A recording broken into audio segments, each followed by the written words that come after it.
Menga dunyo qiziq emas. To'g'ri, vaqtida keyin muammosi yo'q.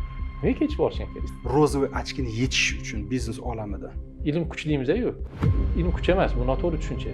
O'sha 2000-yillarda o'sha treninglarga bitta o'zbekistonlik kelib qolsa, rasmiy otangizni ko'rganda, onangizni ko'rganda bo'lib ketardingda. Bu legaga o'xshaydi, kalit. Ya'ni har safar legani o'zingiz yig'ishni bilishingiz kerak, lekin legani yig'ish formulasi bo'lishi kerak. Aytayaptiki, shofer oldim deyapti. Roldan bo'shadim, samaradorligim mana o'zimni tajribamda 300% gacha o'sganlarni ko'rdim. Biznes bu hunar emasdi, biznes bu faoliyat turi. Assalomu alaykum azizlar. Bizni podkastimizga xush kelibsiz. To'g'risini aytaman, men hayotimda birinchi marta o'zim podkast o'tkazyapman. Endi vedushi bo'lib. Rolda hech qachon bo'lmaganman. Shuning uchun agar bironta aybim bo'lsa, endi astag'firullah. Bizni birinchi muammomiz endi shu yoshlarimizga, o'zimizda yurtdoshlarimizga bir foyda keltirish. Ming rahmat vaqt ajratganingiz uchun va qimmatbaho hammamizda vaqtimiz hozirgi zamonda ko'p joyga ulgura olmaymiz, ko'p joyga foydamiz tegsin deymiz, vaqtimiz yetmaydi. Ajratganingiz uchun kattadan katta rahmat. Taklif uchun rahmat. Azizlar, savollaringiz bo'lsa, agar bir mavzular qiziq bo'lsa, kommentariyada qoldiraverasizlar. Kelajakda xudo xolasa iloji boricha sizlarga javob berishga harakat qilamiz. Endi bugungi mavzumiz birinchi o'rinda nima uchun bir xil insonlarda biznes ochish, bir xil insonlarda korxona ochish oson bo'lyapti, bir xillarida minglab kitob o'qiydi, minglab har xil videolar ko'radi, treninglarga boradi, lekin foydasi yo'q. Nimaga ularda biznes ochishgacha ham bora olmaydi? Mana shu savolga agar javob bersangiz, juda xursand bo'lardik. Avvalambor kattakon rahmat taklif uchun. Endi bu yerda hamma savollarga javob bor deb men aytolmayman, lekin shunchaki ojizona bir fikrlarni bildirishga harakat qilamiz. Endi nimadir o'zgarish to'g'risida gapiryapsiz-da. Qaysidir inson o'tiribdi va biznes ochmoqchi. Nimaga kerak degan savol. Ya'ni bu o'zgarish kerak-da hozir. A nuqtasidan B nuqtasiga o'tish kerak. Meni fikrimcha o'zgarish bo'lmaydi agar odamda og'riq bo'lmasa. Ya'ni tilda gapirgan boshqa, dilda gapirgan boshqa-da. Mana men biznes ochmoqchiman. Ishingiz bor, hammasi yaxshi, vaqtida oyligingizni olyapsiz, oyligingiz yetarli, yaxshi oylik olyapsiz. Lekin shunchaki kinolarni ko'ryapsiz, YouTube'larni ko'ryapsiz, hamma biznesmen bo'lib ketyapti-da. Men ham bitta biznes ochaman desangiz, menimcha ocha olmasangiz ham kerak. Chunki og'riq yo'q-da. Hozirgi A nuqtadan B nuqtaga transformatsiya bo'lish uchun og'riqdan boshlanish kerak. Kimda o'xshaydi? Iloji yo'q. Oylik yo'q. Yaxshi oylik bermayapti, oilasini tebratishga imkoniyati yo'q. Mana Mike Tyson ham aytadi-ku, o'g'limga ruxsat beringman professional boks bilan shug'ullanishga. Yaqinda ko'rdik. Chunki menda shug'ullanganimda og'rig'im bor edi. Agar yutqizsam, orqaga qaytishim kerak eski mahallamga. Asan boyib olasan, puling ko'p.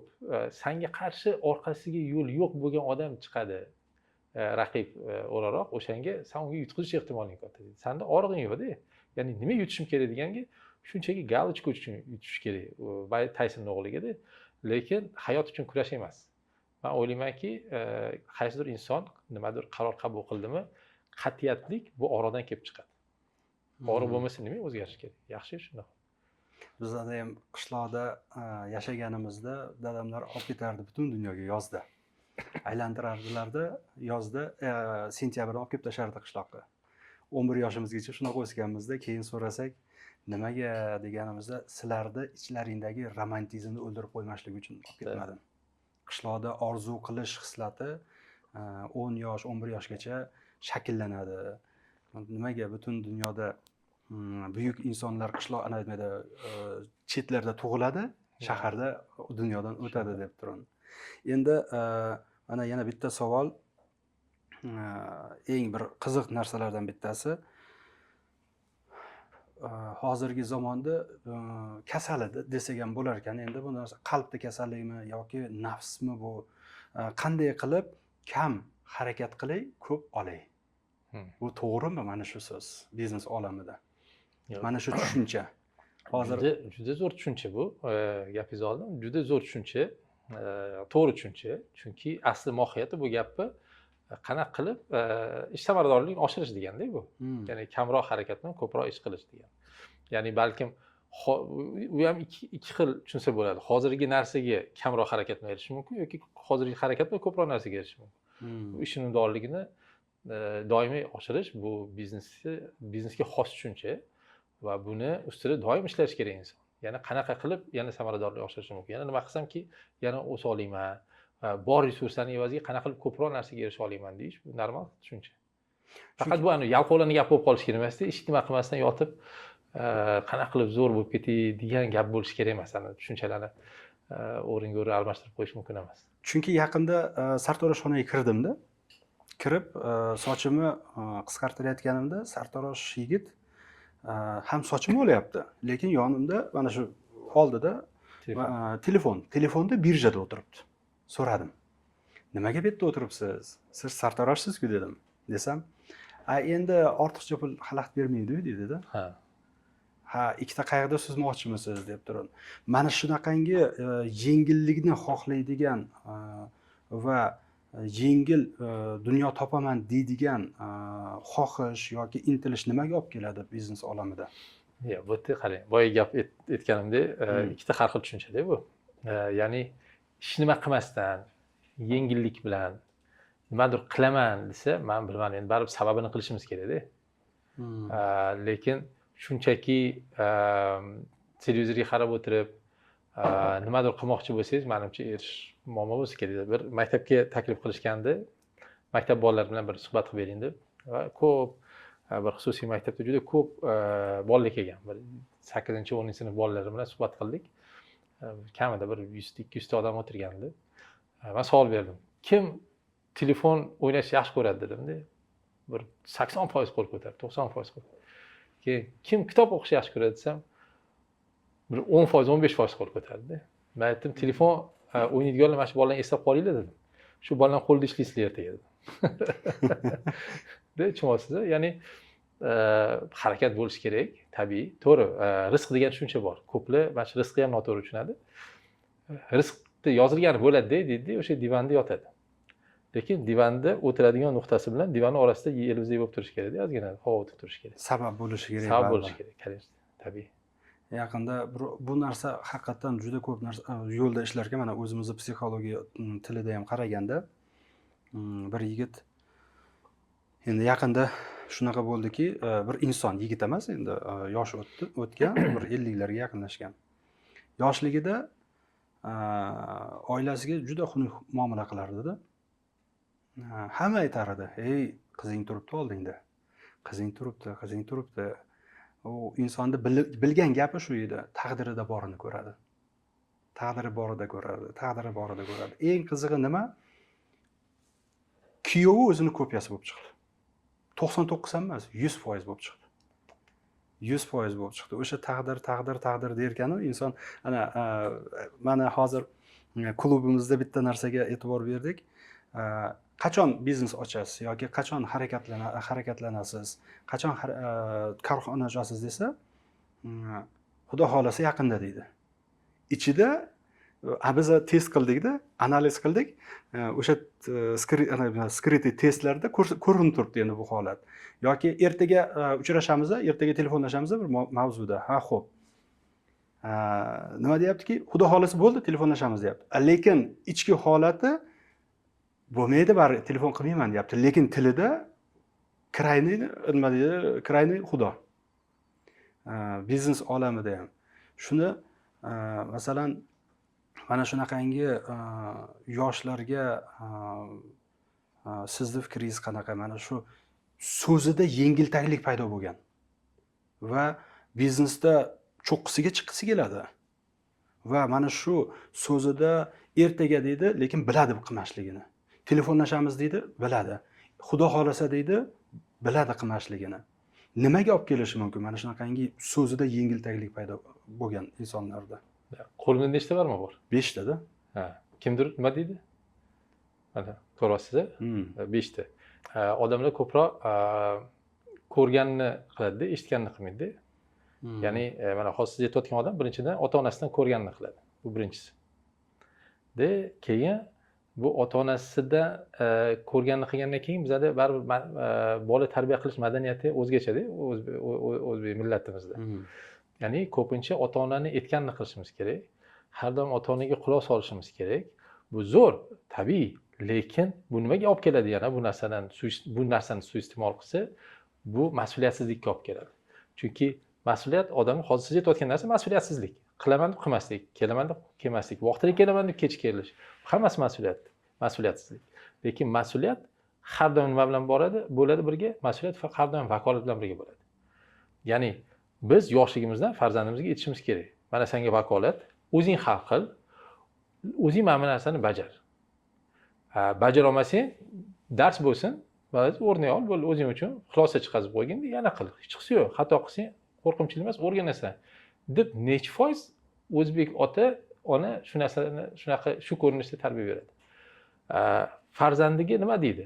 Hattoki farzandiga men aytgan joyda o'qiysan deydi. Men aytgan qizga uylanasan deydi. Vakolat 0. Qanaqa mas'uliyat to'g'risida gapiryapsiz? Qayerda mas'uliyat o'zimiz bo'lib qolmaydi mas'uliyat bu ko'nikma-ku, yoshlikdan rivojlantirib ketish kerak bo'lgan ko'nikma. Men bir marta o'g'limga sartaroshimga gaplashib berdim. 6 minut kech qoldi. Men o'g'limga aytdim, men ikkinchi marta hech nima mendan so'ramagin dedim. Iltimos qilmay o'rtaga tushmayman dedim sen uchun. Butun umrga anaqa bo'lsin dedim sen uchun. Bu dars bo'lsin. Men o'rtada turyapman, senga vaqtini gaplashib beraman. Bemalol borib 6 minut kech qolib boribsan. Aynan Yandex ko'ryapman-da 6 minut kech qolib boring. Nimasi bu deyapman? Minusga bormasdan, ertaroq bormasdan, ertaroq kel, vaqtida kel, muammosi yo'q. Nimaga kech borishing kerak? Sandan keyin boshqa mijoz keladi. Bu ketma-ketlik sippochka uziladi-da. Ya'ni yoshlikdan mas'uliyat bo'lish uchun vakolat berishni o'rganishimiz kerak. Vakolat berish bu ham oson emas. Xatosini qabul qilishga tayyor bo'lishimiz kerak. Yosh bolani xatosiga tayyor bo'lsak, o'shandagina sekin agar ommaviy, ya'ni kritik massa bu narsalar aynan shunaqa qilib yondashadigan bo'lsa, millatimizda ham shu narsa paydo bo'lar balkim qachondir. Lekin hozircha Xudo xolisa deymiz, o'sha lekin aytgan kuniga kelamiz. Nimalarga olib kelishi mumkin mana shunaqangi qiliqlar insonni?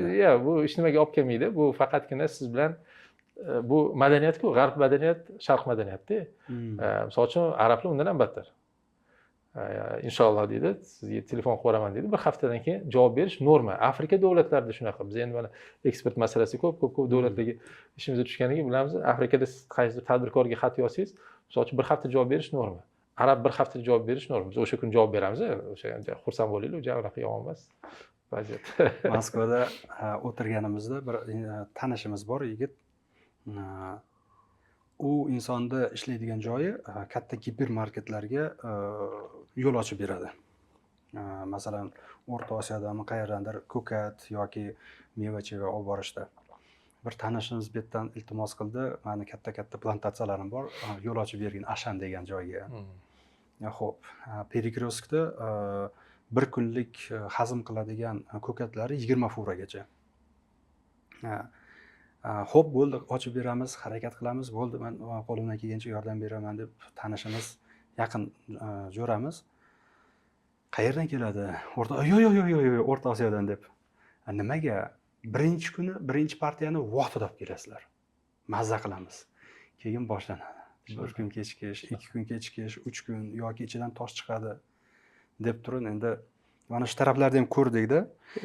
Shunga g'arb davlatlar biznikida tadbirkorlik qila olmaydi. G'arb davlatida, chunki ularniki g'arb davlatda minutiga qiladi, bizniki kuniga qiladi. Misol uchun boshqa millatlar haftasiga qiladigan millatlar ham bor. Bir-biri bilan kelishish qiyin bo'ladi. O'zini ichida yuradi. Bir o'zbek tanishimiz Turkiyaga bordi, bir 5 yil avval. 6 oy yurdi, fabrika ocha olmasdan. Unday qiladi, mashinagacha kuzatib qo'yadi-da, eshikni ochadi-da, keling masalan. Choy qilib beradi, ofisida hamma narsa zo'r. Kuzatib olish ham, kutib olish ham joy-joyida. Lekin qo'l yo'q. Keyin bittasi aytib qoldi, bir tanishimiz, bu yerda boshqacha kontrakt tuzilar ekan, qanaqasiga desa, bu yerda restoranda, uyga mehmonga chaqiriladi. Shunaqa. Shunaqami? Shunday restoranga chaqirdi, o'sha kuni qo'l qo'yildi-da. Men shuncha 6 oydan beri bo'ldi, hafsalam bir tiyin bo'ldi, endi qaytib ketaman degandida. Endi balkim haqiqatdan ham nima deydi, urf-odatni o'rganish kerak shekillida. Shunaqa. Endi keyingi savolimiz yana bir juda bir o'tkir desak ham bo'ladi.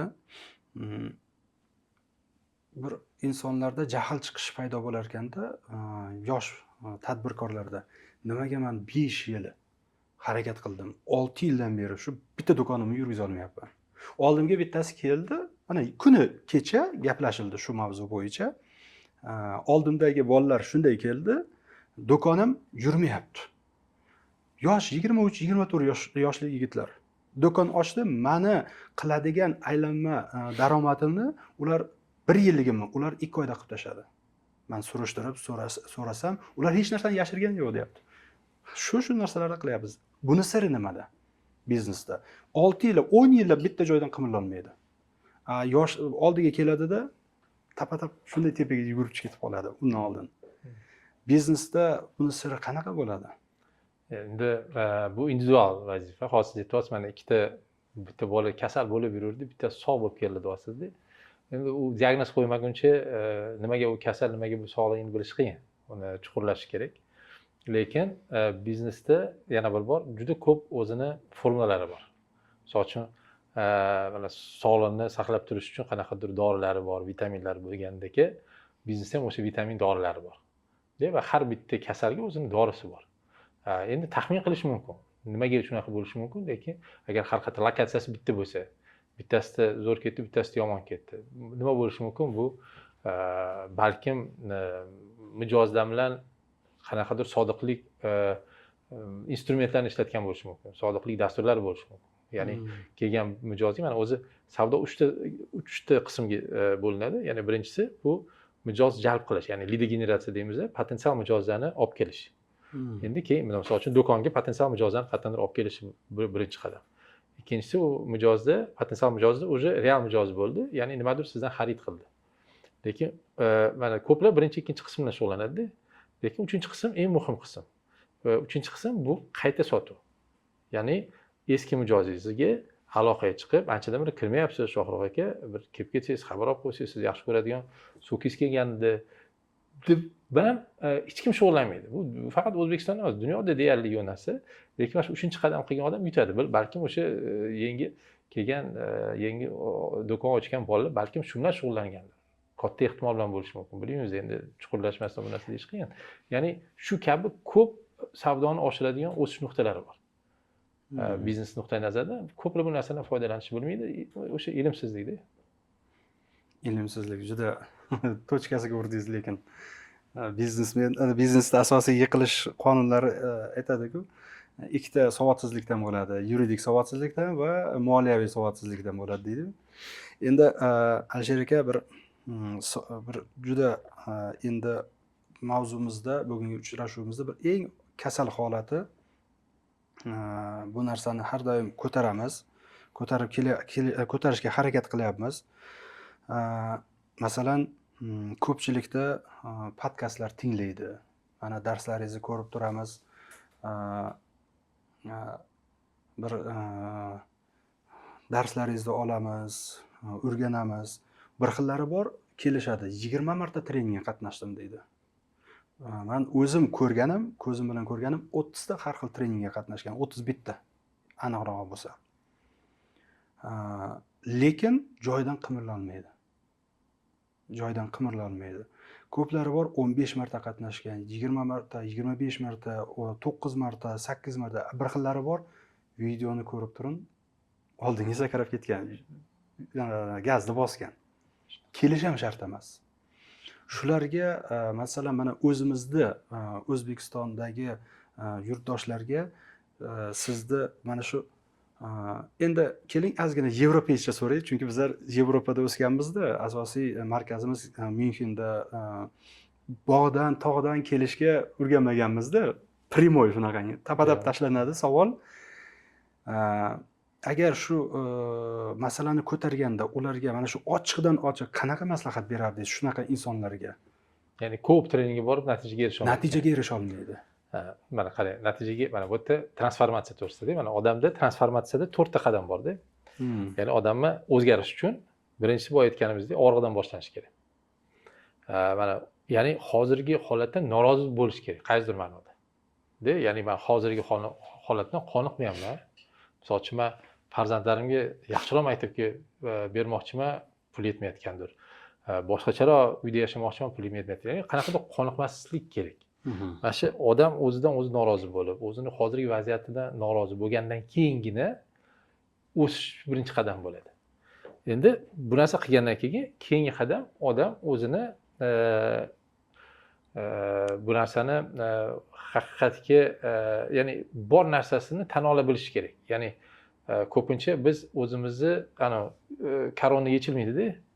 Koronani hech desam yechilmaydi. Bir tadbirkorimiz bor. O'zimizni klubda doim korona kiyib yuradi. O'tirdik, yaqinda ham suhbatlashdik-da. Men aytdim, siz koronangiz yechilmayapti. Hamma joyda aytadi, mana qilib tashladim, buni qilib tashladim dedi. Misol uchun ikkisini puli yo'q. Million to'da million suda og'zida, dilida yo'q. Ya'ni tilida ko'p bu narsa. Lekin holatini bilaman. Men aytaman, menga qara. Sen yo'q narsaga hamchi hali ham anaqadan tushmayapsan pastga-da, yerga tushgan ozgina. Anaqani yechkin, toji yechkin. De tan olgin, men hech nima qila olmayman deb tan olgin, keyin boshlanadi keyingi qadam.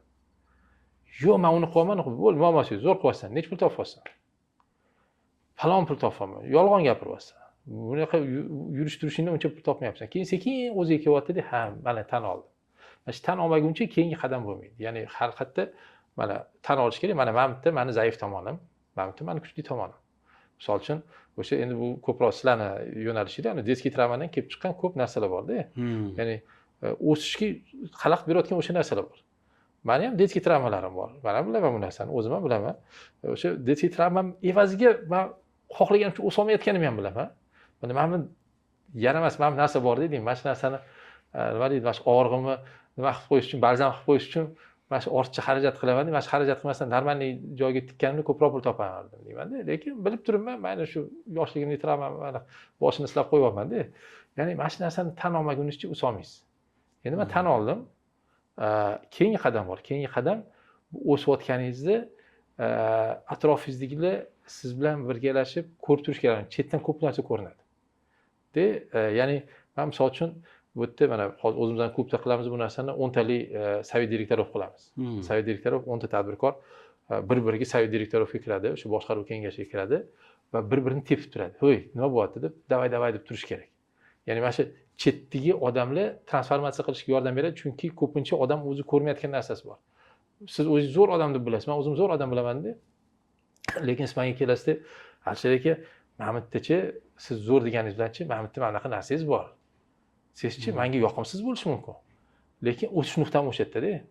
Aytaman, "Rahmat" deyman. "Zo'r ko'rsatdingiz" deyman. "Mana shu yerda o'saman" deyman. Mana u yerda mana hozir o'zbek bilan Qozog'ning ham farqi shunda.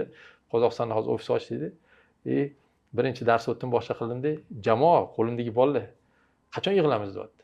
"Nima qilasan yig'ilib?" desam, "Sizga feedback beramiz" deyapti. "Qanaqa feedback berasiz?" Keyin mayli, keyin deyapman, yana qanaqa nimasi bor, jur'ati. Keyin "Davay" deyapti. "Tak, da yozib chiqdik, hozir bitta aytib chiqamiz" deyapti-da. "Siz mana bitta ko'p terminlar ishlatyapsiz" deyapti. Men aytdim, "O'zingiz aytdinglar-ku, Qozog'istondagilar o'zbekdan ancha oldinda oddiy terminlarni ham tushunmaydi." Mana keyin anaqa qildim. Lekin gapiryapti-da, keyin "Mana bitta energiyangiz yetmadi" deyapti. Endi shu ro'za payti ozgina o'sha anaqa sal borgan sari anaqa bo'lgandan keyin bo'l, qabul deyapman. Rasmas feedbacklar beryapti menga. Qarang, jamoa kelib menga feedback beryapti-da. Bo'ldi, gap yo'q, tan oldim, qabul qilyapman men. Lekin kimdir borib so'kadi, "Sen kimsan?" deydi. "Men qo'limni ishlayotgan bola, menga kelib feedback bermoqchimisan" deydi. Men o'zimda shu narsa bo'lgan. O'zimga bitta rahbarim bo'lgan, bir insonni qo'lida ishlaganimda feedback bersam, "Alshirchi o'zini firmasini ochib, o'zi o'sha yerda narsa qilsin" degan. Rosa deb ketgan shu gap o'zi vaqtida. U ham detskiy travma bo'lib qolgan.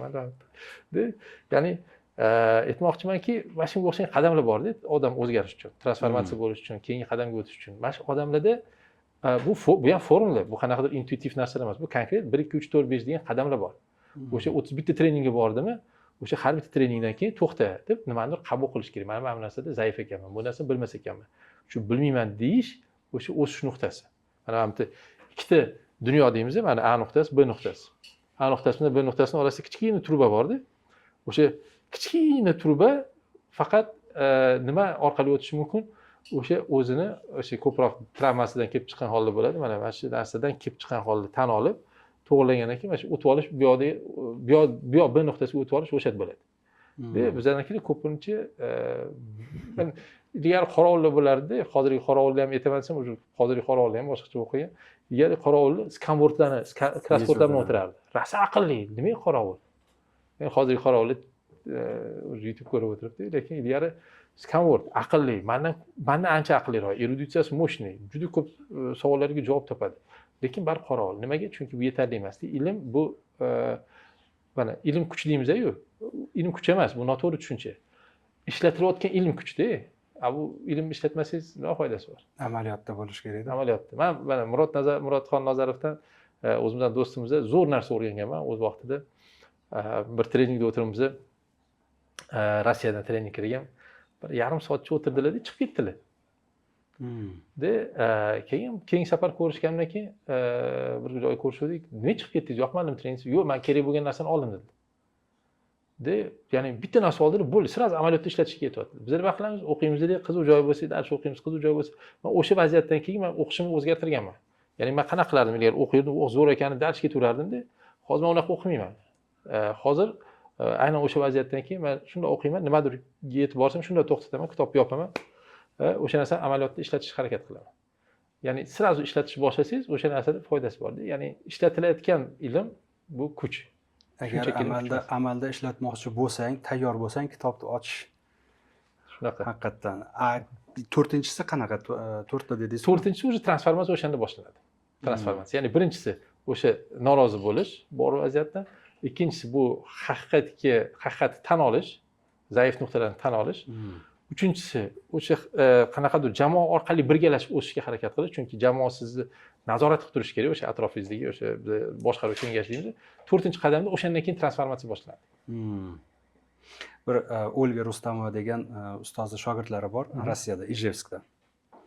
Hozir aytganingizga o'sha kishini hayoti esimga tushib ketdi. Unaqalar endi tajribamizda juda ko'p bo'ladi.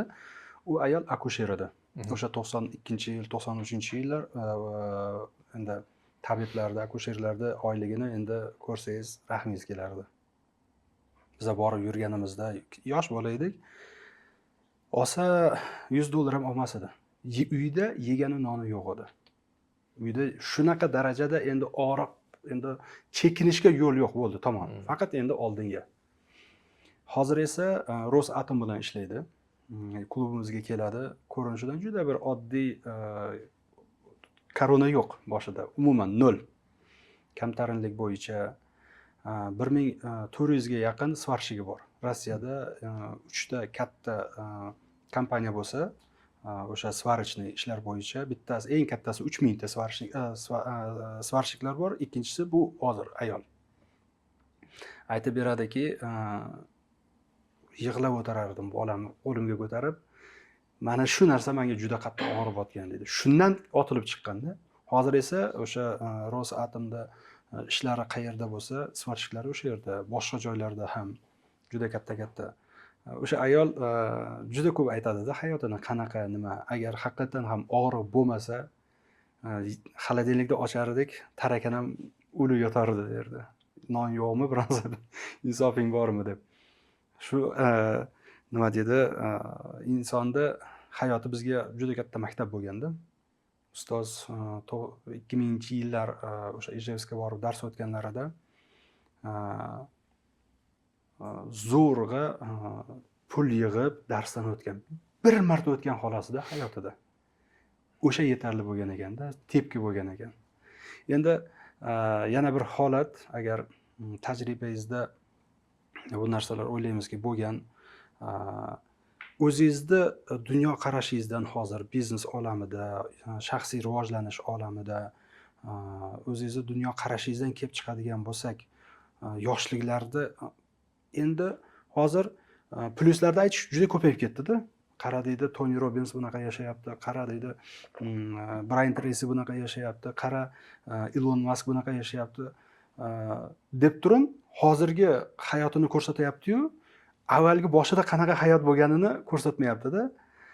Yoshlarni qanday qilib uyg'otish mumkin? Mana shunaqangi rozvoy ochkini yechish uchun biznes olamida real o'sha bir ikkita qadamni o'rgata olasizmi? Aytib bera olasizmi? Hozirgi yoshlarda bizlar oldimizga keladi, kuyib qo'yganman deydi.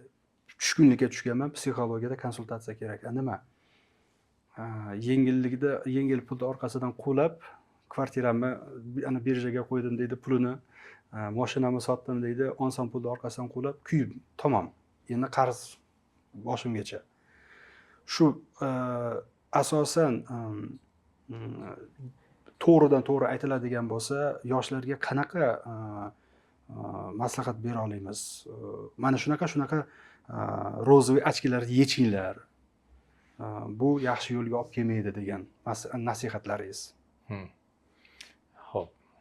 Qiyin masala, men aytaman, biz sales doktorda korxonamizning nomi. Men sales reanimatolog emasman-da. Ya'ni nasirkada olib kelsa, men nima qilishni bilmayman. Lekin nima qilsaki kasal bo'lmaydi degan. Xuddi mana shu savolda. Bu yoshlikdan mana bizda hozir juda ko'p bo'lyapti.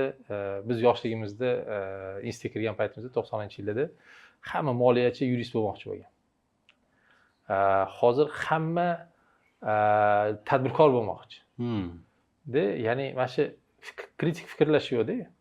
Ya'ni tadbirkor bo'lmoqchi bo'lsa zo'r, muammosi yo'q. Bu yaxshi niyat. Faqat tadbirkor bo'lish uchun hamma biznes fakultetiga o'qishga kiraman deydi. Biznes fakultetiga o'qishga kirish bu tadbirkorlikni zamini emas-da bu. Biznes fakultetiga kirsangiz konsultant bo'lasiz. Ya'ni zo'r biznes terminlarni tushunishni boshlaysiz va hokazo. Lekin siz har qanday tadbirkor, ya'ni biznes bu hunar emas-da, biznes bu faoliyat turi. Yoshlar hunar olish kerak. Hozirgi kunda qanaqa hunar? O'sha sun'iy intellekt, fizika, ximiya, matematika, biologiya, ya'ni aniq fanlar bo'yicha mutaxassis bo'lgan universitet bitir. Yaxshi universitet bitir. Shunchaki nomiga borib kelmas, yaxshi universitet bitir. Даже O'zbekistondagi qaysidir universitetda o'qigan taqdirda ham xalqaro universitetlarning professorlari bilan birga tadqiqot qilish imkoniyati bor. Men hozir 9-sinf qizim, 15 yoshli qiz, Yale universitetining professori bilan hozir tadqiqot boshlashyapti-da. Hali maktabda o'qiyapti. Ya'ni buni juda ko'p dasturlar borki, bu narsani yo'lga qo'ysa bo'ladi. Ya'ni shu aniq fanlarda qanaqadir mutaxassis bo'lishni o'rganish kerak. Qo'lida aniq hunari bor, biologiya biladi, ximiya biladi, bilmadim, ertaga dronlar ishlab chiqarish, qanaqadir ishlab chiqarish yo'lga qo'yishi mumkin. Ertaga qanaqadir robotlarning ustida ishlaydigan narsalar qilish mumkin. Ya'ni aniq fanlar orqali juda ko'p hozirgi, ayniqsa hozirgi mutaxassislar hammasi aniq fanlar asosida qurilgan. Buni ustida keyin biznes qilishni o'rgan. Qanaqa qilib o'sha ilmiyni monetizatsiya qilib, buni ustida loyiha qilsa bo'ladi. Qanaqa qilib o'sha dronlarni yasab, loyiha qilsa bo'ladi. Qanaqa qilib o'sha robotlarni yasab, loyiha qilsa bo'ladi degan narsada qo'lda hunari bor, biznes qilishni keyin o'rganaveradi. Lekin bizda 4 yil biznes fakultetiga boradi-da, 4 yildan keyin chiqadi, qo'lida nima hunar bor, chiqana hunari yo'q. Faqat motivatsiya, davay deyishi bo'ladi. Bu yaxshilikka olib kelmaydi deb o'ylayman. Butun dunyoda biznes fakultetiga kirish bilan, misol uchun muhandislik fakultetida obro'si yer bilan osmondek farqi bor. Butun dunyoda muhandislik fakultetida obro'si ham, kelajagi ham ancha yuqoriroq. Lekin bizda haligacha butun oqim biznes bilan shug'ullanaman, o'sha biznes bilan shug'ullanaman zo'r niyat, lekin biznes bilan shug'ullanish uchun kim aytdi sizlarga biznes fakultetida o'qish kerak degan savol. Kasallik paydo bo'ldida, tabib ham biznes qilaman deydi, o'qituvchi ham biznes qilaman deydi, buxgalteriya ham, hammasi kasbini oltin buzoqqa aylantirib tashladi. Shunaqa. Hozir mana yaqinda klubdagi aptekachilar yig'ildida. Bittasida 15 ta, bittasida 8 ta, bittasida 3 ta apteka bor. Bizga so'rayapti, ustoz, nima qilaylik? Atkatsiz ishimiz bo'lmay qoldi deyapti-da. Qanaqasiga deb so'rasak, har bitta vrach o'ziga biznes qilib olgan. Kiradi, aptekachilar sotsangiz, bizga jo'natsangiz 5% sizlik, 10% sizlik, 3% sizlik. O'qituvchilarda alhamdulillah mana bizda o'qituvchilar ilm bo'yicha hozir juda qattiq ketyapti, ko'rib turibmiz. Endi otilish boshladi. Endi jahonga chiqish, chetda haqiqatan ham o'qib kelish ko'rinyapti-da. Endi siz ham yurasiz chetda, biz ham ko'ramiz. mana shu haqiqatdan ham hozir mani eng qiziqtirayotgan, mazza qiladigan savolim mana shuda hozir va javobim shu. Chunki vrachmisan, cho'qqisiga chiq. O'qituvchimisan, cho'qqisiga chiq. Mana o'zim tug'ilib o'sgan qishlog'imda, Jizzaxda Baxmalsoyda tog'amni o'g'li o'tgan yili mentalniy arifmetika bo'yicha mamlakat bo'yicha, respublika bo'yicha ikkinchi o'rinda oldi. Nimaga? O'qituvchisi o'sha qishloq joyda dars beradigani o'zini fanini shunaqa yaxshi ko'radi, mazza qiladi. Shu joni bilan. Bolgariyada bitta qishloq bor. Fizika, matematika bo'yicha o'qituvchi bor, o'sha yerda qishloq joyda turadi. Agar dunyo bir 2 yil, 3 yil bo'ldi, oxirgi marta qiziqqanimizda ustoz o'zlari qiziqib ko'rgandilar. 10 ta oltin medal bo'lsa, fizika, matematika bo'yicha 5 tasini o'sha qishloq ko'tarib kelardi. O'qituvchi shunaqa darajada kuchli biladi. Faqat o'sha menga dunyo qiziq emas. O'qituvchilik deb. Biz ham hozir o'ylaymanki, azizlar, mana kimki bizni dasturimizni ko'rayotgan bo'lsa, videolarimizni ko'rib, bir o'ylab qarangizlarki, psixologiya olamidan agar gapiradigan bo'lsak, biz men xohlaganday o'qiysan, men xohlaganday yurasan, lekin cho'qqisiga chiqasan deydi. Mol doktori bo'lmoqchiman yoki hayvonlarning tabibi bo'lmoqchiman deydi. Odam bo'larmiding deydi. Yaxshisi bor yurist bo'lasan yoki stomatolog bo'lasan, unday bo'lasan, bunday bo'lasan, lekin hamma joyda kasbda cho'qqisiga chiqqan insonning tabiatini qarasak, kasbini yaxshi ko'rgan, kasbini sevgan, kasbidan miriqib orom olganlar. Shuning uchun katta rahmat, mana shu savolingiz bizni mazza qildiradigan, javobingiz mazza qildiradigan. Endi bir holatimiz bor, psixologiya olamida, masalan, mana yaqinda ko'rib o'tdik, klubimizda berdikda 3 ta 4 ta instrumentlar, eng oson lekin burnimiz oldida turadigan psixologiya olamidan. Shuni agar javob bersangiz, biz rosa xursand bo'lardik. Biznes olamida qanaqangi shunaqa yengil kalitlar bor. Psixologiya olamida klubniklarga aytdikki, 5 kunlik ish vaqti o'tkazasan ishchilaringni. Nimaga? Psixologiya, moralniy charchash degan narsa bor. Zo'r, potensiali juda kuchli, geniy, lider xodimingiz bor. Lekin unga ishni topshirib ketsangiz ham bo'ladi. Bemalol dam olib. Lekin 6 kun ishlatamiz, 10 soatlab, 12 soatlab, bir kun dam beramiz. Uni ham yarmini uyquda o'tkazadi, dam olish uchun. O'sha emotsionalniy potensial yig'ish uchun, kuchini yig'ish uchun yarim kunini psixologicheskiy kiyinishga tayyorgarlik ko'rish kerak va oilaga ajratish kerak, xotin bola chaqasiga siylay rahim, xotiniga siz meni sevmaysiz, yaxshi ko'rmaysiz, bolalaringizga muhtoj bo'lmayapsiz va yarim yilga bormasdan lider, genialniy kadr tamom bo'ladi, psixologicheskiy tamom. Bo'ldi, men xohlasak ham uni reanimirovat qilish juda qiyin endi. Yoki u ishdan ketadida 1 yil o'zini chizig'idan chiqib ketadi. Ikkinchi holat, mana ishbilarmonlarga shofyor deymiz. Mana bu yerda ham o'tiribdi bitta akalarimiz, aytayaptiki, shofyor oldim deyapti. Roldan bo'shadim, samaradorligim, mana o'zimni tajribamda 300% gacha o'sganlarni ko'rdim.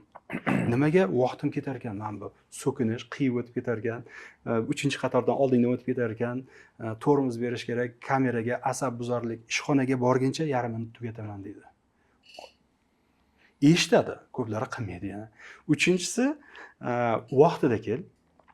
Ishchilaringdan oldin vaqtida kel, chunki Alloh taolo shunaqa bir siri bor ekanki, psixologiyadan biz ko'rdik. Insonni o'ziga bog'lab berar ekanda, endi bu narsani bizdan yaxshi bilasiz, biznes olamida liderga barakani ham bog'lab berar ekan. O'sha ishchini boshlig'i ishchilardan oldin kelsa, o'zini mana tanasi o'sha joyda bo'lsa, ishchilarni tarbiyalayverar ekan o'zi, vaqtida kelib.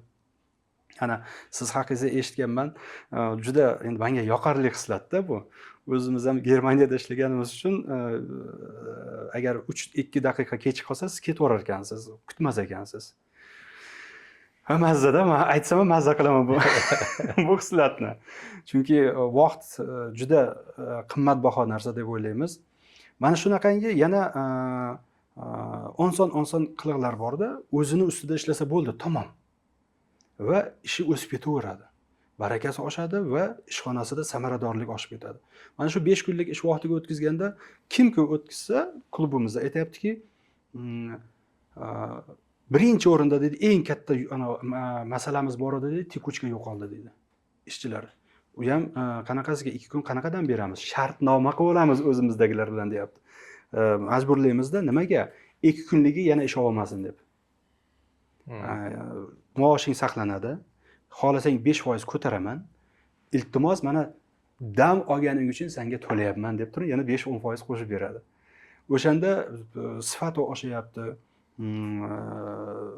Tekuchka yo'qolyapti, sodiqlik paydo bo'lyapti ishda va bizni ishchilar orasida inoqlik paydo bo'ldi deyapti. Dam olib kelyapti-da 2 kun mazza qilib. Shunaqa 5-6 ta o'z kalitimiz bor-da. Bildikki, klubda balandda turgan kalitlarni beryapmiz, ishlamayapti. Oddiy narsadan boshlasak, xursand bo'lib mazza qilib ishlayapmiz deyapti-da. Va ishlarimiz foydasi va nima deydi, stabil holatga kelib qoldi biznesimiz deyapti. Bu psixologiya tarafidan bizlar qarab chiqdik-da. Endi biznes olamida shunaqangi oddiy kalitlar qanaqasi bor? Biznes olamida kalitlar endi qarang, universal. Aytadi-yu, sehrli волшебный palichka faqat gayida bor deymiz, mana bunday qilsa pul keladi. Unaqa kalitlar, universal kalitlar bo'lmasa kerak, lekin ko'proq bu fikrlashga bog'liq. Mana qachon o'sha kalitlarni topsa bo'ladi. Bu legaga o'xshaydi kalit. Ya'ni har safar legani o'zingiz yig'ishni bilishingiz kerak, lekin legani yig'ish formulasi bo'lishi kerak. Mana misol uchun ko'plar shabloncha fikrlaydi. Biz bu narsani o'qishimizda ham ko'proq kritik fikrlashni o'rgatamiz. Ya'ni deylik, mana ko'p misol keltiramiz, mana odamni misol uchun Xudo ko'rsatmasin kimdir bosh og'riyapti. Bosh og'risa nima ichasan desak, bosh og'risa trimol ichaman, sitramon ichaman deydi. Nimaga trimol va sitramon ichasan desa, mohiyatini ham tushunmaydi. Chunki doktor aytgan, yordam beryapti, ichyapman, zo'r. Ertaga misol uchun sen tog'ga chiqib ketding, dam olyapsan. Kech payt soat 2 da boshing og'ridi, aptekalar yopiq. Senda yechim bo'lishi kerak-ku. Qanaqa yechim topasan? Nestandartniy situatsiyada qanaqa chiqib ketasan? Shabloncha fikrlasang desa, yo'q deb javob. Lekin keyin boshqacha fikrlaymiz. Misol uchun bosh og'riyapti. Bosh og'riganda asli nima og'riyapti deganda o'sha miyani nazarda tutamiz. Ya'ni o'sha miyada tomir bor, tomirimizda tomir kengaygan. Uni toraytirish kerak, joyiga normallashtirish kerak. Normallashtiradigan narsa nima? O'sha kimyoviy element, bu kofein. O'sha sitramonda ham, trimolda ham bitta tabletkada adashmasam 32 mg kofein bor. Menga misol uchun 2 ta sitramon yordam beradi. Bu degani 60 mg menga kerak. 60 mg kofein bitta двойной espressoda bor. Yoki choyda bor. Tushunasizmi? Ya'ni men tog'ga chiqqanimda agar menda qo'limda sitramon bo'lmasa, men yaxshisi azina qattiqroq bir kofe ichib ham shu bosh og'rig'ini yo'qotishi mumkin-da aslida. Bu misol orqali men nima yetkazmoqchiman? Misol uchun savdo tushib ketyapti. Uni ham kofeingacha tushunish kerak. Nimaga tushib ketyapti? Ana uni chuqurlashsa, o'sha atom darajasida chuqurlashsa sababi bor. Yoki sizga mana misol uchun deylik, inqiroz bo'ldi. Inqirozda savdo 2 barobar tushib ketdi. To'xta, 2 barobar tushib ketdi, menga tushunarsiz. Nima degani? Nechta mijozing bor edi? Misol uchun 100 ta mijozim bor edi. Nech puldan olib kelardi? 100 dollardan olib kelardi. 10 ming dollar savdo qilardi. Inqiroz bo'ldi. Senda 100 ta mijozing 50 ta bo'lib qoldimi? Yoki 100 ta mijozing 50 dollardan beradigan bo'lib qoldimi? Ana tegi tushunishimiz kerak-da. 100 ta mijozim 50 dollardan berish boshladi. Chunki inqiroz, odam pul ketdi. Muammosi yo'q. Suvdan oshirish uchun nima qilish kerak? Yana 100 ta yangi mijoz olish 50 dollarlik. Ya'ni men o'zi qaysi tomonga qimirlashni bilaman. Va shu narsani endi ana sehrli kalt so'rayapsiz-ku, hozir sehrli kalt emas, bu yerda sehrli fikrlash deylik. Mana to'g'ri fikrlasa, kritik fikrlasa, har bir vaziyatdan yechim bor. Bu biznes boshqarish bu oddiy formula. Va faqatgina boshqaruvchi inson o'sha formulani tegini tushunib olishi kerak. Nimaga savdo tushib ketdi? Chunki falon faktorlar bor. Mana misol uchun o'zimizda ham o'tiribmiz, mana yaqinda bo'layotgan ishxonada bo'layotgan narsa. Reklamaga o'sha pul ketyapti, ishlatyapmiz, lekin lidlarning soni tushib ketdi. Men aytaman, nimaga tushib ketdi?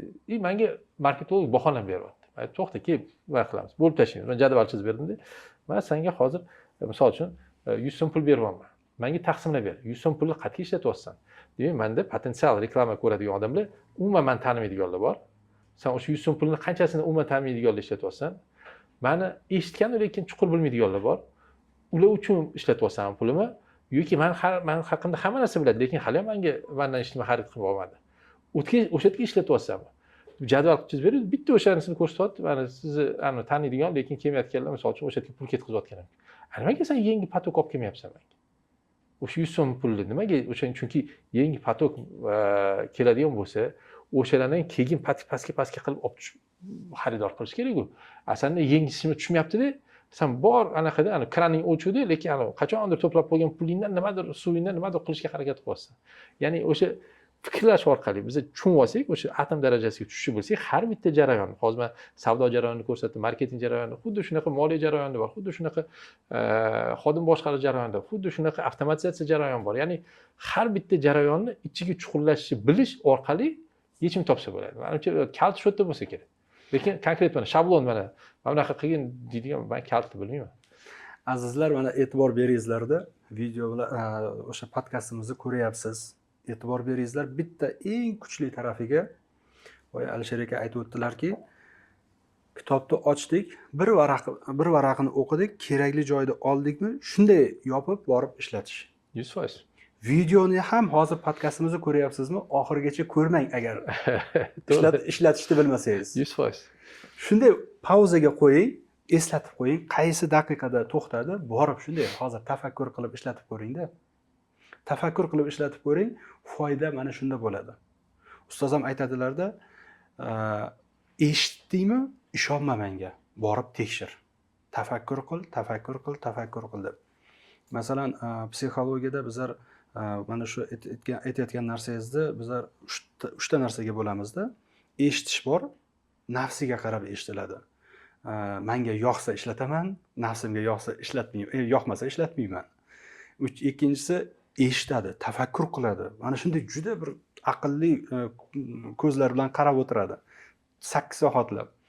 Lekin amalga o'ta olmaydi. Uchinchi holati eshitadi, tafakkur qiladi, amalga o'tishda. Shuning uchun azizlar, sizlardan iltimos, yana bir marta miriqib ko'rmang bizni. Oxirigacha videolarimizda shu 1 soat, 1,5 soat bo'ladimi?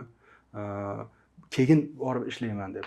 Ikkinchisi, endi psixologiya tarafidan bizga tushuntirib berayotganimiz Norbekov markazi ustoz haligacha urishadi-da. Yaqinda ustoz oldiga borib qandaysan, yaxshimisan? Ha, bir yaqinda yig'lab oldim dedim. Salgam yig'lab olay dedim. Nimaga? iCloudni pochtasini almashtirmoqchi bo'ldim. Eski pochtamda bilmagan ekanmanki, zametkada 10 yillik materiallarim bor edi. O'chib ketar ekan. Shunday qarasam, yo'qda hech narsa. Hech narsa yo'qligida ustoz ham kulib qaradida, ha o'g'lim, ishlamagan kalla yugurtiradi-da shunaqa deb turib bir hazillashib oldilar. Yozib borish kerak ekan.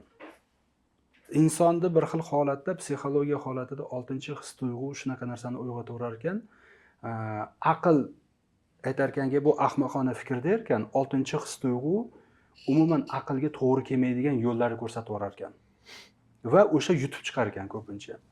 Shuning uchun Alisher akani mana qancha berayotgan ilmlari bo'lsa, daftar, ruchka olingda, boshida agar ko'rayotgan bo'lsangiz, bu mana shu montaj qilganlaringizda iltimos daftar, ruchka bilan darsni ko'rishni boshlang va o'zingizga konspekt qiling. Bitta, ikkita harakatni bosing, yozib oling va tekshirib ko'ringizlar. Ishlaydi xudo xolasa. Chunki mana darslaringizda shogirdlaringizni ko'ramiz, juda ko'plarida natijalari baland, erishadi.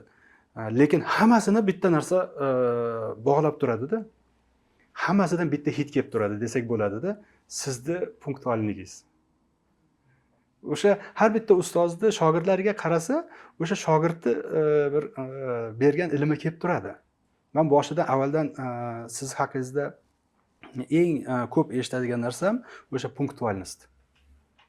punktualность, disiplinirованность. Shogirdlaringizda o'sha natijaga erishgan shogirdlaringiz bilan gaplashib qarasak, hammasida shu holat bor. Eshitib bir maza qilasizda. Endi bu kompliment emas, endi men o'zimni nima deydi,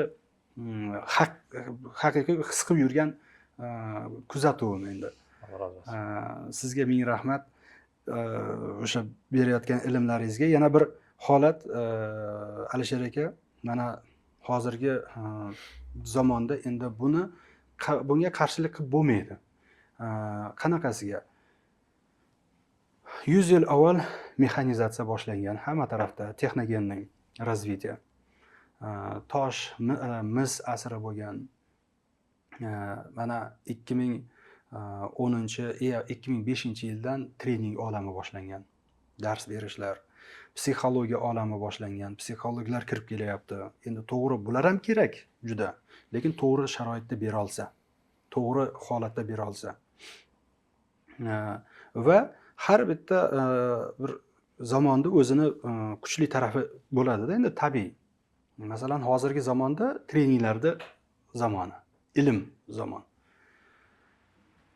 Demoqchimanki, ko'p trenerlar hozir o'zimizdagi taniqli dars beruvchilar dunyo kesadi.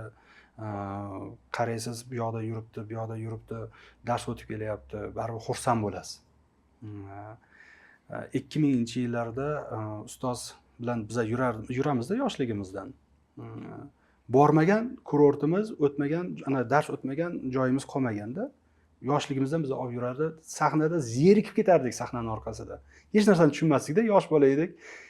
Qachon tugargan deb. O'sha 2000-yillarda o'sha treninglarga bitta o'zbekistonlik kelib qolsa, bilasizmi, otangizni ko'rganda, onangizni ko'rganda bo'lib ketardik-da. Ustoz, O'zbekistondanmisan? Bu yoqqa kel. Alohida vaqt ajratar edi, alohida o'tir, choy. Hozir esa alhamdulillah juda ko'paygan. Xohlagan tochkasiga borib keladi. Endi bir tarafi bor, masalan, yuramiz, mana samolyot qo'nadi o'zimizda. Samolyot qo'nadida, chetga borsa unaqa bo'lmaydi. Masalan, bu yoqdan u yoqqa bordi, ko'rinmaydi. Joyida hammasini urf-odatiga qaraydi. Bu yoqqa kelganda samolyot hali katta tezlikda turib shunday bagajlarni olishni boshlaydi. Stewardessalar aytadi: "Hey, unaqa qilmanglar, o'tiringlar, iltimos." Endi o'zingiz tushunib turibsiz bu holatni. O'sha demoqchimanki, chetdan qanaqa ilmlarni o'zimizda o'zgartirish uchun qanaqa instrumentlarni ko'rdingiz, bizga olib kelib, bizda qisqa vaqt ichida tez o'zgartirish mumkin shunaqa yoshlarimizni. Biz ham masalan, men chetdan olgan narsam hozir bitta holat, azizlar deyman. Shu narsa bo'lsa, bizlar yaponlar bilan ham, nemislar bilan tenglasha olamiz. Nima? Punktualность, disiplinirованность, tartib intizom bo'lsa deymiz. Lekin ishlash bo'yicha, mehnatkash bo'yicha bizlar qolishmaymiz ulardan.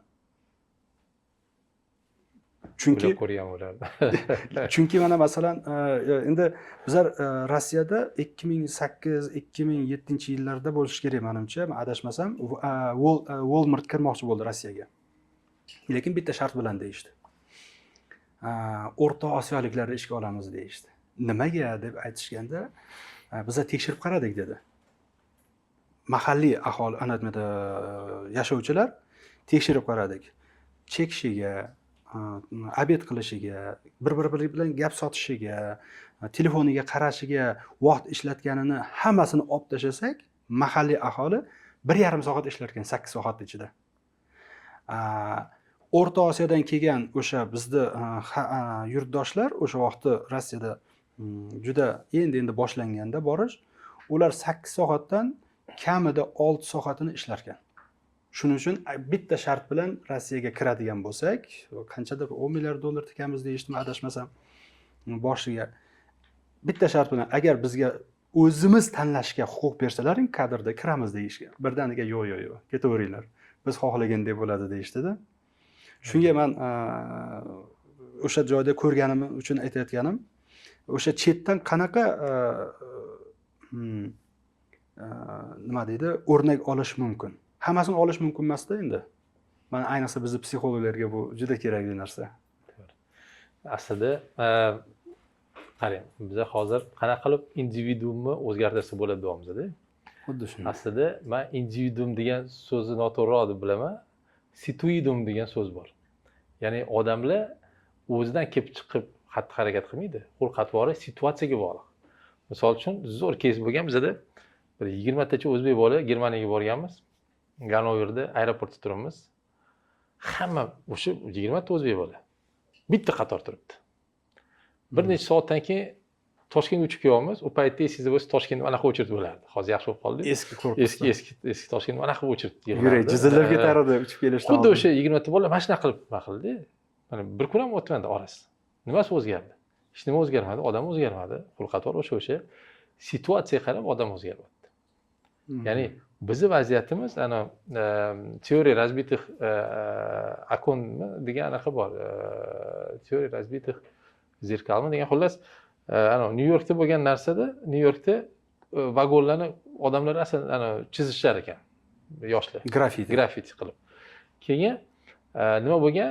Har doim o'sha vagon kirganda tozalab chiqazib yuborishsa, haligini chizmay qo'ygan.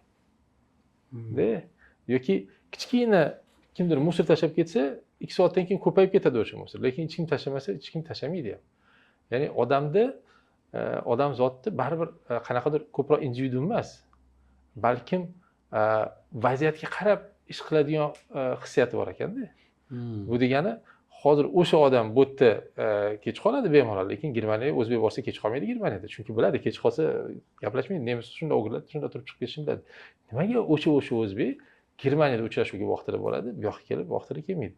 Demak, shu bor vaziyat ham katta ta'sir qilar ekanmikin degan taxmin bor. Bu degani bizni vazifa nima? Bizni vazifa hamma splashnoy bosardi, lekin bitta shtraf qo'ydi, hech kim splashnoy bosmayapti. 2 marta shtraf to'lagandan keyin bosmay qo'yadi. Qanaqadir vaziyatni o'zgartirish kerakmikan? Odam o'zi o'zgararmikan uni orqasidan? degan bilmadim, menimcha shunaqa bo'lsa kerak. Men umrimda endi men ham kech qolish ehtimolim bor, yo'q emas. Balki har doim harakat qilaman vaqtida kelishga, lekin bir marta shu kesim bo'lgan. Mana birinchilardan bo'lgan bitta rahbarim otalarim bilan Sirdaryoga ketishimiz kerak bo'lgan. Ofisda yig'ilib, mustaqillik maydonida ofisimiz bo'lardi. 8 da turib chiqib ketamiz deydigan, bo'pti deganman. 8:01 ga borganman. 1 minut kech qolganman. Kutib o'tiribman, endi yoshlari katta edi. Qarasam kelmayaptilar, uxlab qolgan bo'lsalar kerak dedim. Kutdim, keyin oxiri o'sha yo'l bu yoqda yashardi, uylariga borsam ketgan dedilar. Keyin kech payt kelgandan keyin shunaqa gap eshitganman. Kechib kelganingiz bir daqiqa qolgan. 8:01 da kirganman. 8 da rovno chiqib ketgandim. O'sha juda zo'r dars bo'lgan. Menga o'shanaqa harakat qilamiz, kech qolmaslikka. Ya'ni vaziyat o'zgartiradi odamni. Odamni ichi ham emas, qaysidir ma'noda ichki qanaqadir tarbiyasi ham katta ta'sir qilganimda, lekin tashqi omillar orqali odamni o'zgartirsa bo'ladi degan menda ishonch bor. Bu tizimda, bu tizimni shunaqa qanaqadir yon nastroyka qilishimiz kerak-da. Klubda bir mashqimiz bor-da. O'zbekistonda klubida. Juda oson. Kim rolda o'tiradi? Hammasi ko'taradi. Bir hafta, yo'q, mayli 3 kun sizlarga uy vazifasi qanaqasiga tezlik qoidasi buzilmaydi.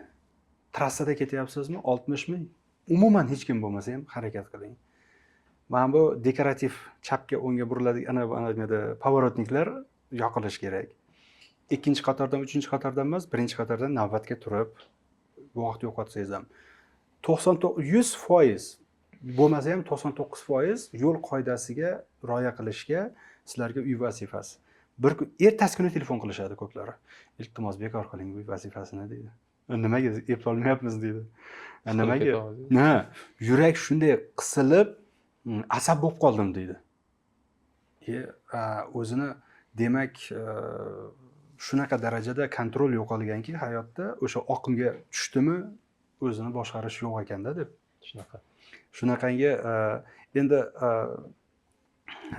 vaqtimiz ham ozgina oxiriga yaqinlashib qoldi. Shu o'zimizni endi biznes boshlamoqchi bo'lib turgan yoshlarimizga qanaqa nasihat bera olasiz? Nimaga e'tibor bersin? Shu bir ikkita, uchta nasihatingiz bo'lsa. Avvalambor, hamma biznes qilish kerakmi degan savolga men hamma qilish shart emas deb javob berardim. Hamma tadbirkor bo'lsin degan gap yo'q. Hamma bu tadbirkorlik ham bu hayot tarzi. Siz xodimga aytdingiz, 5 kun ishlasin, dam olsin dedingiz. Tadbirkor qachon dam olgan? Tushunyapsiz? Chunki tadbirkor hayot tarzi aralashib ketganda, ya'ni balansda. Ya'ni oddiy, misol uchun xodimda oldin ishga boradi, keyin uyga boradi. Men misol uchun ishga borishim mumkin, orada uyga boraman, yana ishga kelaman, yana nima qilaman. Xohlasam har kuni ishlayman, xohlasam yakshanba kuni ham ishga chiqaman, xohlasam ertalab 7 da ham ishga boraman, xohlasam kech payt 12 da ham uyga qaytaman degan gapda tadbirkor. Ya'ni tadbirkorlik bu hayot tarzi. Agar bu sizniki bo'lsa, ana mayo deydi-yu, mana sizniki bo'lsa, qiling. Agar sizniki bo'lmasa, hamma tadbirkor bo'lyapti, men ham tadbirkor bo'laman degan tushuncha noto'g'ri bo'lsa kerak. Siz o'zingiz bilan tanishing. Hamma o'zini tanimaydi. Ozgina o'zi bilan odam tanishi bo'lishi kerak. Kimsan o'zi, mana nima xohlaysan degan o'zi bilan o'zi tanishsa-chi chiqib keladi o'zi. Lekin baribir bo'ldi. Natijada tadbirkor bo'lmoqchi ekanman baribir, muammosi yo'q, u ham zo'r. Endi tadbirkor bo'lgandan keyin ko'pincha biznes ochayotganda bizanikilar ikki xil tadbirkorlik ikki xil bo'ladi. Birinchisi men pul topaman deb biznes ochadi, ikkinchisi men nomer 1 bo'laman deb biznes ochadi. Men pul topaman deb biznes ochganlarda har doim muammo. Nimaga? Chunki maqsad pul topishmi, bu orientir yo'qotib qo'yadi.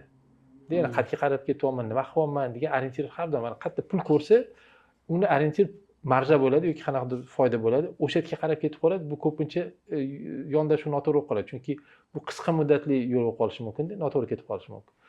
Lekin orientir nomer 1 bo'laman desa, uni orqasidan baribir pul keladi. Lekin nomer 1 bo'laman degan niyatni o'zi, bitta ustozimiz bor, zo'r duolari bor deb mazza qilganman birinchi marta eshitganimda. Qanaqadir yangi korxona ochilsa, o'zlarining korxonalari duo qilardi-da, yoki nomer 1 bo'linglar, yoki yopilib ketinglar derdi. O'zlarining korxonalariga nisbatan gapiradigan duolar, qiladigan duolarda. Bu aslida juda chuqur gap bu. Chunki siz agar birinchi navbatdagi nomer 1 bo'laman desangiz, bu yerdan kelib chiqqan holda sebochka bo'yicha ko'p narsalar kelib chiqadi. Birinchidan, biznesni nomer 1 bo'lmoqchimisiz, demaysiz, to'xta, o'zi boksda nomer 1 bo'lish uchun siz hamma dunyodagi boksyorlarni urib chiqishingiz kerak emas. Siz o'sha Tayson ursangiz yetadi.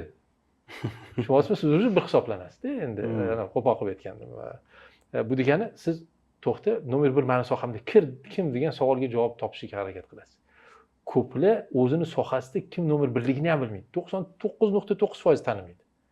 Lekin siz futbolga qiziqdingiz, nomer 1 kim desangiz, Messi, Ronaldo deb sразу biladi-da, ertalabdan kechgacha qilayotgan ishini bilmaydi kim Messi, Ronaldo. Birinchi navbatda shuni maslahat bergan bo'larim. O'sha birinchi qadam bu niyatni to'g'ri qilinglar. Yoshlarga nasihat, ya'ni nomer 1 bo'laman deb boshlash kerak. Ikkinchisi, endi nomer 1 bo'lish uchun hozirgi nomer 1 kim? O'shani o'rganishingiz kerak. Ya'ni qanaqa qilib nomer 1 bo'ldi va o'shandan o'rgangan holda sizda o'zi strategiya paydo bo'ladi. Mana ko'p kitoblarda, biznes kitoblarda strategiyani ishlab chiqarish narsalarni ustida ishlab, ya'ni ko'p kitoblar yozilgan, qanday qilib strategiya ishlab chiqarish. Lekin bu kitoblarda katta korporatsiyalar to'g'risida yozilgan. Kichik biznes shunchaki qani strategiya. Mana bu odam masjidga chiqdi, mana shu kompaniya masjidga chiqdi, nomer 1 bo'libdi. Endi u qanaqa qilib chiqdi, o'shani o'zi copy paste qilish o'zi ham katta strategiya. Copy pastedan uyalish kerak emas. Xitoy nimaga zo'r bo'lib ketdi mashinada? Chunki shafqatsiz copy paste qiladi. Chunki shunday copy paste. Shunda BMWdan dizaynerlarni olib keldi, Ferrari'dan dizaynerlar olib keldi, Rolls-Royce'dan dizaynerlar, muhandislar olib keldi. Bo'ldi. Xuddi shu Yevropada qilgan ishini manda qilib berdi-da, o'shanga nomer 1 bo'lib ketdi. Bizda biz velosiped ixtiro qilishga harakat qilamiz. Bizda qo'qon arava ikkita g'ildirak bo'lishi kerak bizda. Nima? Butun dunyo 4 ta o'ylab topdi, nega ikkita bo'lishi kerak? Bilmayman, sabab bordir, lekin noqulayda ikkita g'ildirak. Parkovkani qanaqa qiladi? Qatgadir anaqa. Ya'ni dunyoda 4 ta g'ildirakli arava o'ylab topishdimi? Copy paste qilib baraka topkur. Ishing tezroq yuradi. O'shanga men aytmoqchi bo'lgan narsam, bu yerda bizda o'sha yoshlarga qayerga qarab ketayotganini juda ko'p narsani copy paste qilishni o'rganishimiz kerak. Siz o'sha darajaga chiqib oling. Keyin chiqib olganingizdan keyin nimadir ixtiro qilishni boshlaysiz. Yo'lda ham nimadir ixtiro qilib ketasiz, lekin boshlanish birinchi qadamda ilk qadamda qayerga qarab ketyapman deyish uchun o'sha sohasidagi nomer birlarni bilish kerak va niyati nomer bir bo'lishi kerak. Niyati pul topish bo'lishi kerak emas. Nimaga? Chunki ertaga bu jamoani, bu biznesni baribir o'zi yurg'izmaydi. Katta bola bo'laman degandan keyin jamoa yig'ish kerak. Jamoa yig'moqchi bo'lsangiz, zo'r bolalar xohlaydi. Chunki prosta odam olib kelsangiz, o'rniga ishlaysiz, tepib. Agar yo'q, zo'r o'zi ishlaydigan jamoa yig'moqchi bo'lsangiz, ya'ni nomer 1 xodimlar olmoqchi bo'lsangiz, nomer 1 xodimlar faqat nomer 1 korxonaga boraman deydi. Bu hammasi bir-biriga bog'liq tsepotchka. O'shanga ya'ni niyatdan boshlash kerak degan narsa, bu gap biznesga ham taalluqli. O'sha to'g'ri niyat qilinglar, o'shanda hamma formula bir-biriga bog'lanib ketadi. Oyda orzu qilsang, tog'ni cho'qqisiga yetasan deydi-yu. Xuddi shunaqa. Bizada biorritem deymiz, ana psixologiya tilida. Masalan, 20 million, 10 million oylik olib yurgan insonni psixologiyasini yaxshilab qarasak, qalbida 50 million olsam yetadi deydi. 70 million olsam yetadi deydi. Niyati pastda yoki masalan sport bilan shug'ullangan insonlarni o'rganib chiqdik-da. O'rganib chiqqanimizda 10 kilometr yuguraman deydi. 5 kilometr yuguraman deydi. Tana psixologiya o'sha narsaga tayyorgarlik ko'rarganda 10 kilometr yuguraman deganlari 5 kilometrni ko'zini yumib ochguncha yugurib o'tar ekan. Tana o'shanga hech narsa qilmas ekan. Oxirgi 2,5 kilometrda boshlanar ekan. O'sha zapas tugab borar ekanda, eng qiyini o'sha oxirgi 2 kilometr, 1,5 kilometr ekanda. Shunga bizlar klubimizda har doim aytamizki, qo'yadigan bo'lsang, agar 100 million topaman deydigan bo'lsang, biorritemni to'g'ri qo'y, 10 milliard qo'y. 1,5, 2, 3 milliard qo'y, 10 barobar balandini qo'ygin, o'sha tana qiynalmasdan yetib borar ekanda psixologiyada. Kasallikda ham xuddi shunaqaki, bizlar masalan og'ir kasalliklar kelsa, onkologiya bilan keladimi, boshqa kasalliklar bilan kelsa, o'sha kasallik bilan yurgan insonlar bilan gaplashtirmaymiz. Yaqinlashtirmaymiz, chunki endi chiqaman deganda tortib oladi. Orqaga tortar ekanda, masalan, ayniqsa masalan polinefrit, o'sha gemodializda bo'lganlar, onkologiyada bo'lganlar umuman mumkin emas. Mumkin emas yaqinlashish. Chunki endi chiqaman deganda qandaysan desa, ketyapman deb turib, men ham ketmoqchi edim-ku deb yana o'sha holatga tushib qolar ekanda, bir-biri bilan yopishib qolar ekan. Tajribamizda rosa ko'rdikda, 1,5 yil, 2 yil hojatxonaga bormaydi. Peshob yo'q 100%. Gemodializda 6 kun, 7 kun ishlaymiz, ko'ramiz, maqtanib beradi. 500 gram chiqdi deydi, bugun deydi. 800 gram chiqdi. Endi ishonish paydo bo'ldimi? Ha, ishonish paydo bo'ldi. Operatsiya qilishga yotmaysizmi? Yo'q, yotmayman. Bo'ldi, borib ishlang, natijani ko'rsatdikmi? Bo'ldi. 10 tadan 9 tasi yarim yil, 3 oy, 4 oydan keyin tashlab yuboradi, baribir operatsiyaga yotadi. Oxirgacha yetmas ekanda. Mana shu narsani biznes olamida endi menimcha zakoni fizika tabiat olami bir xil. Alloh taolo yaratgan. Azizlar, podkastimiz ham oxiriga yetib qoldi. O'ylaymizki, agar biz dars beruvchilarni bitta orzusi bor. Berayotgan ilmimiz agar bitta insonga foyda beradigan bo'lsa, boshimiz osmonga yetadi, chunki Alloh taoloni bir nazarini qozongan bo'lar ekanmizda, chunki ustozlarimiz aytadiki, o'rgatgan bizga, Alloh taolo seni yaxshi ko'rishini bilmoqchimisan? Qara, seni nima bilan band qilib qo'ydi hayotda. Va belgilari bor ekanda. Belgilardan bittasi bu jamiyatga, xalqqa, insoniyatga xizmatga qo'yib qo'yar ekan. Farqi yo'q. Tabib, o'qituvchi yoki dars beruvchi. Ikkinchi sabablaridan bittasi o'sha xonadondan mehmon arimas ekan. Mehmon arimas ekan, o'sha insonni uyiga borgisi kelaverar ekan insonlar. Bu mana shu belgilardan bittasi. Demoqchimizki, nima ish qilmay, azizlar, birinchi o'rinda insonlarga, jamiyatga foyda keltiramanmi? Qarindoshlarimga, yaqinlarimga foyda keltiramanmi deb orzuda boshlangda. Niyatni ana Alisher aka aytganidek, niyat qanaqa bo'lsa, natija ham xuddi shunaqa bo'lar ekan. Xuddi shunaqa bo'lar ekan. Kattadan katta rahmat akajon, Alloh razı olsun. kelganingiz uchun, ilmingiz uchun. Alloh razı olsun. Birinchi o'rinda aytadigan rahmatimiz o'zimizni jamiyatga, odamlarga, yoshlarga xizmat qilayotganingiz uchun. Ko'p odamlar o'ylaydi, to'g'ri, endi bu achchiq haqiqat, ha, bular biznes treninglar o'zi uchun deb yuribdi deydi, dars beribdi deydi, lekin o'zingiz bilasiz, qancha somingda kitoblar turibdi. Qancha psixologiya olamida men ham akam bilan kelishib olgandikda, akam aytganki, 10 yil pul haqida umuman o'ylamaysan. Sani ishing faqat psixologiyada tajriba oshirish, kuchayish. Bir shaharga dars o'tardim, u yoqda borib ishlab kelardim, topganimni o'sha yerda yeb kelardim. Shunaqa darslar ham bo'lgan yoshligimda. Familiya umuman rol o'ynamaydi, faqat ilm. Siz bilasiz, biz bilamiz, dars beruvchi boshqa trenerlar biladi qanaqa mashaqqat yo'li. Chunki qo'rqamizda bizni ilmimiz boshqa insonning hayotini buzib yubormasin deb turib. Shuning uchun jamiyatga qilayotgan xizmatingizga katta rahmat. Alloh razı olsun. Rahmat sizga. Sizdan Alloh rozi bo'lsin berayotgan ilmingizga. Va agar azizlar savollaringiz bo'lsa, yozib qoldiringizlar. Bizlar Alisher akaga bo'lsa, bizga bo'lsa, albatta savollaringizni jo'natamiz. Alisher aka, bilasizlar, Milliard klubini asoschisi, hozirgacha faoliyat yurgizib boryapsizlar. Biznes olamida marhamat, Milliard klubiga bemalol a'zo bo'lib, ilm izlaning. Eng yomon narsalardan bittasi inson ilmga qiziqmay qo'ysa. Hamma ilmni turi albatta bu bir cho'qqiga olib boradi, agar muhabbat qo'yadigan bo'lsangiz. Katta rahmat akajon kelganingiz uchun, tashrif buyurganingiz uchun. Salomat bo'lingizlar. Rahmat.